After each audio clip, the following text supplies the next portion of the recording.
So what if I told you guys that not only is Luffy in his current Gear 5 form not truly at the peak of his powers, regardless of what he himself might say, but that also, by looking at the structure of One Piece as a story and at the themes of Wano country as an arc, that we can actually predict when exactly Luffy will reach this peak, what powers this peak will involve, and also what the significance of these new powers will be, not only for Luffy as a protagonist, but also for the themes of Wano and for the relevance of the end of Wano, because as we know, Oda loves to be really heavy-handed with his themes in arc conclusions. So let's talk about it. Okay, so structure. What can the structure of One Piece as a story tell us about this current fight between Luffy and Kaido and about Luffy's Gear 5 powers? It is a recurrence for Luffy during his final confrontations with the final villains of arcs, that whenever he gets a power-up in the middle of the fight,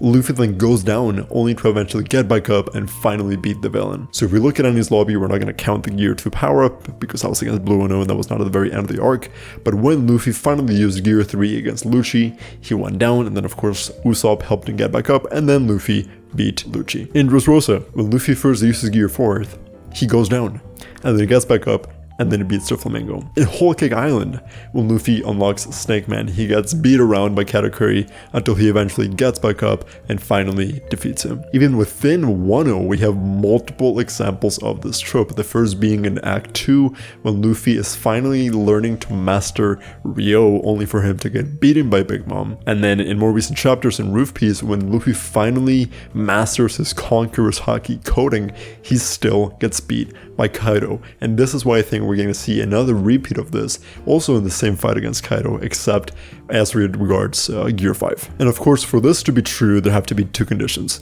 The first is that Kaido has to just be stronger than Luffy. We already know that Kaido is immensely strong. For Kaido to be Luffy, that means that Luffy's current power-up has to be insufficient to beat Kaido. And if the power-up is insufficient, that means that Luffy needs to go beyond his current set of abilities, even in his current Gear 5 state, to finally beat Kaido. Okay, so now the question becomes, how do we get from this current Gear 5 state to the state that Luffy needs to be in, the ultimate Gear 5 form that Luffy needs to beat Kaido?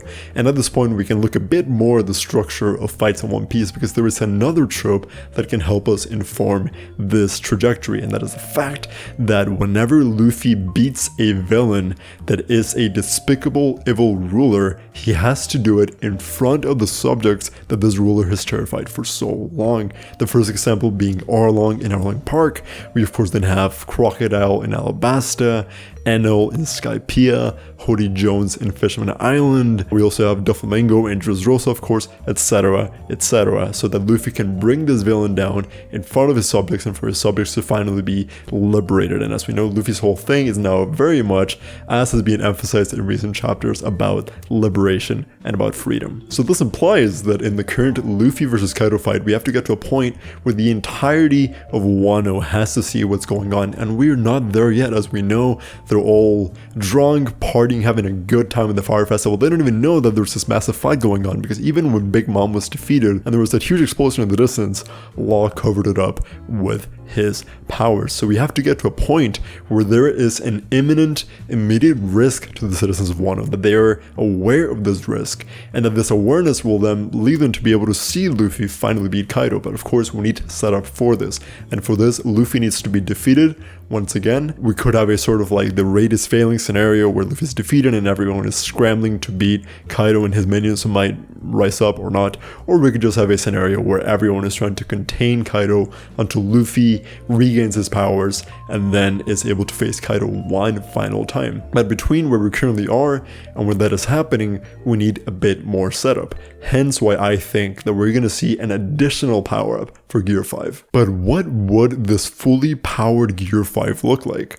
Well, the first hint towards what this might be is in the current shape, in the current appearance of Luffy's Gear 5, because as chapter 1045 made clear, Gear 5 is all white. It is almost cartoony, right? It is almost manga-like in that it is black and white. Even Kaido himself comments that Luffy looks like he's straight out of a comic strip. And of course, this aesthetic is very closely tied to Luffy's current set of powers, which are themselves very cartoon-like, right? They're very goofy, they look look like they're straight out of a comic strip. But what if there was another significance to this aesthetic? Well, if we consider another group of characters that also have a white themed set of powers, the Minks, we will know that of course their Sulong form, which is all white, just like Luffy's Gear 5, comes from the fact that they awaken these powers when the full moon rises, right? It is directly linked to the moon, and of course there's been a lot of symbolism about the moon in the Wano arc, with of course the crest of the Kozuki clan being related to the moon. Additionally, in recent chapters, when we got the Luffy Gear 5 Sun God Nika reveal, we got this beautiful panel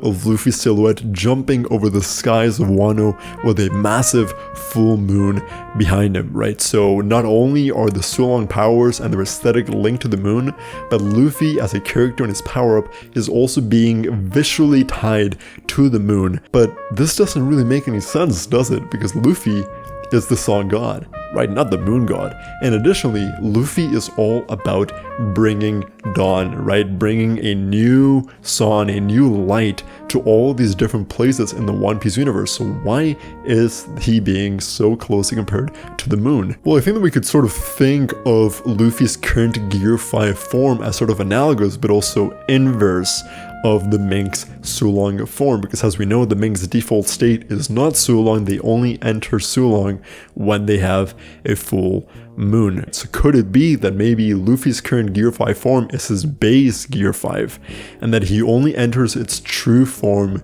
during dawn?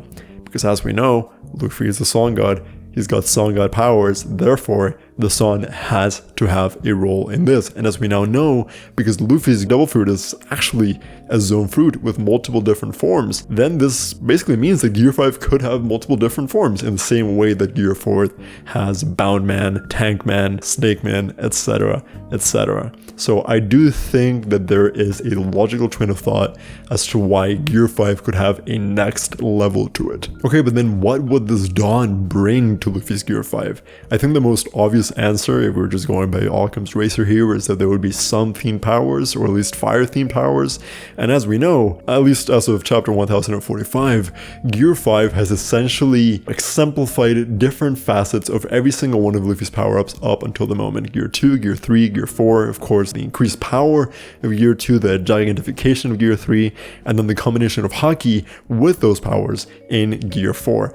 But the one set of Luffy's powers that is yet to be displayed in its Gear 5 form is Luffy's use of fire, which of course uses with Red Hawk and Red Rock. So I feel like this kind of like awakened Gear 5 could finally bring that facet of Luffy's powers into play. Alright, so that's some of the evidence from a structural point of view of why I think that Gear 5 will have another level. But what about from a thematical point of view? Well, as we know, Wano Country as an arc is long as all hell and is therefore filled with a variety of different themes, including of course dawn, family, destiny, betrayal even. But I think that there are two very important storylines and thematic threads that we have to forefront if we want to understand where Luffy's new powers could head. The first is the joint relationship between freedom and dawn. So as we know, throughout the whole of Wano, and even before then, there has been this whole thematic thread going on about Luffy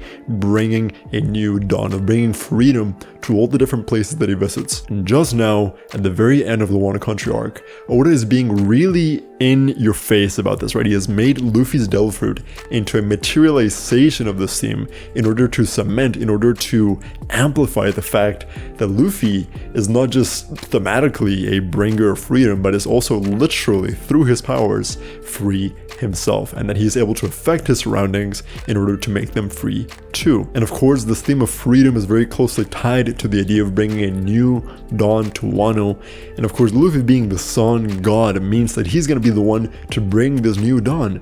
Kinemon said it himself. And yet, we haven't yet seen how Luffy's powers represent this. I'm not saying that they have to, but if Oda's going to be as in your face about this whole thing, I feel like it would be very appropriate. This would be the time for him to do so and to really bring this whole thing full circle by making Luffy's powers not just a representation of freedom, but also of the sun, of the dawn, and of the liberation that Luffy is going to bring to Wano. Now, the second and I think most important through line through Wano that really just emphasizes why I think there needs to be a next level to Gear 5 is the importance of Ace and of Ace's will to everything that has happened in Wano throughout its 100 plus chapter 1, because Oda has made it very clear to us since the very start of the Wano arc all the way up until now that Ace's influence is basically the primary motivator for a lot of the important actors in this arc. Of course, we have known that Luffy is mainly invested in Wano and in the welfare of Wano's citizens because he cares about Tama, and he cares about Tama because Tama knew Ace. And of course, Luffy carries Ace as well, so he is here to settle that score. And during Act 3, this has been reinforced through Yamato as a character due to their story with the Ace, right? Yamato is so involved in Luffy's journey and in Luffy's relevance in this current conflict in Onigashima, not just because Luffy is so impressive and so clearly an embodiment of a lot of the values that Kozuki Oden held, but also because Yamato knows that Luffy carries Ace as well, and Luffy is essentially here to finish Ace's business, right? And what was Ace's business in Wano? It was, of course, to defeat Kaido. And if you think all the way back to Act 1, we had this really beautiful spread when Luffy was defending Tama and he brought down, what's his name? Holden, right? Our favorite character in Wano, using Red Hawk, which is of course an homage to Ace, and it is made very clear that Tama sees Ace in Luffy because of this power-up. So there's a very clear link between Luffy's fire powers and Ace's will. And Ace's will is so significant for both Tama and Yamato and of course also Luffy that I really don't see a way in which Wano ends without Luffy incorporating fire powers into his Gear 5 form to finally defeat Kaido, right? To bring a definitive fiery dawn to Wano as a country and to bring a new light, a new level of freedom to its citizens. Now this is it for my argument about why Gear 5 should have another level, but I want you guys to consider one final thing. Because Oda has mentioned that for the longest time, he has been looking forward to drawing the final panel of Wano, or I guess at least the final panel of Luffy's confrontation with Kaido. It is something that is surely, or at least hopefully, going to be not just visually striking, but also thematically rich, as every single arc finale in One Piece has been so far. So if we consider everything that we've talked about in this video, we can sort of start to, piece together what this might look like. I think, it's just speculation, we're probably going to have a setting in which the dawn is finally rising in Wano. This dawn causes Luffy's Gear 5 powers to reach their new and final stage. And Luffy's going to use these fire powers to bring Kaido down once and for all. And this imagery is not just going to bring a smile to the people of Wano, but also a smile to Tama and to Yamato, who are of course two of the emotional cornerstones of Wano as an arc.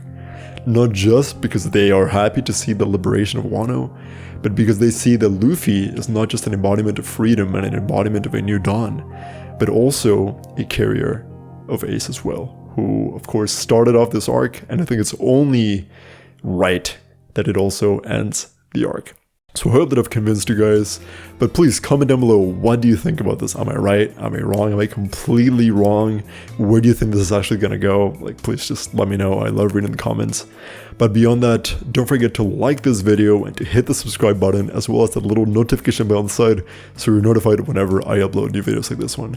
So thank you so much for watching this video, guys. I hope you have a good one, and I will see you next time.